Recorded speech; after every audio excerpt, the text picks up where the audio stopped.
Welcome back, dear students. So today one important topic we can discussing. So that is Cauchy's integral formula. Okay, this is second model, important one. This is derivation of Cauchy's integral formula is there. So it is important one. So Cauchy's integral formula. So what is statement and proof? You can check this.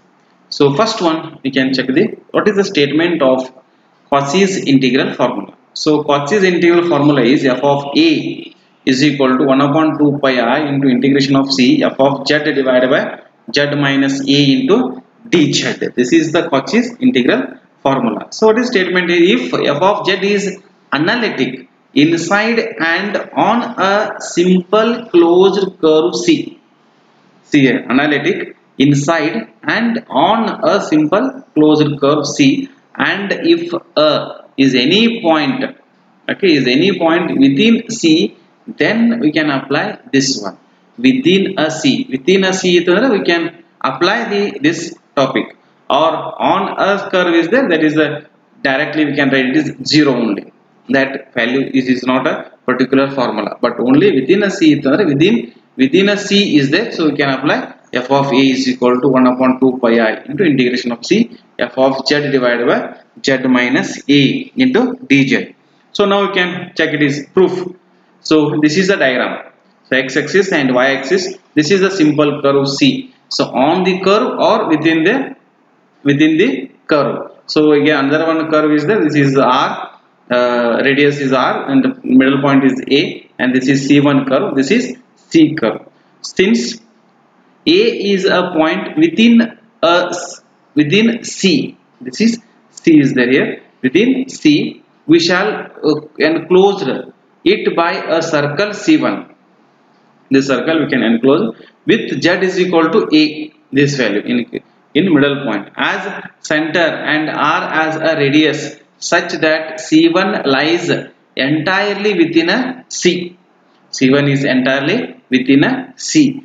The function f of z divided by z minus a is analytic inside and on the boundary of the annular region between c and c1. These are the annular region between the c and c1. Now Cauchy's theorem. That Cauchy's theorem is integration of c f of z divided by z minus a into dz is equal to integration of c1 into f of z divided by z minus a into dz. Call it is equation 1. So the equation of c1 is magnitude of z minus a, magnitude of z minus a is equal to r, that is equivalent to z minus a is equal to r into e raised to I theta, or z is equal to a plus r into e raised to I theta.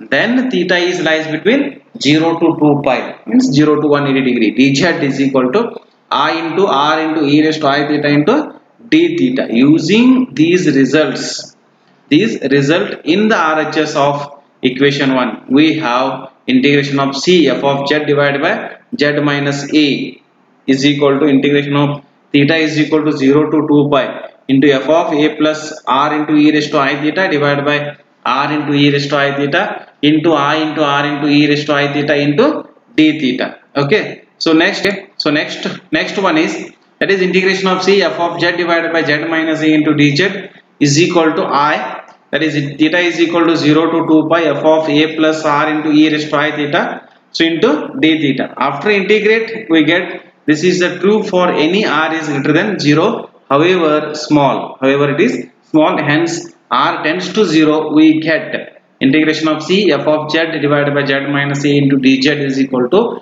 I into integration of 0 to 2 pi f of a into d theta.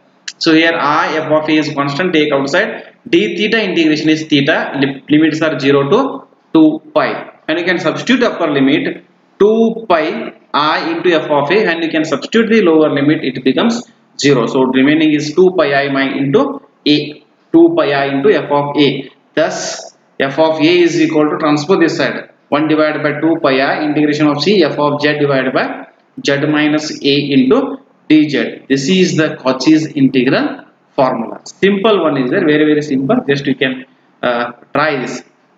You can solve 2 or 3 times, so you get easily understood and easily you can write this one. Cauchy's integral formula, because this is the very important. Okay, thank you.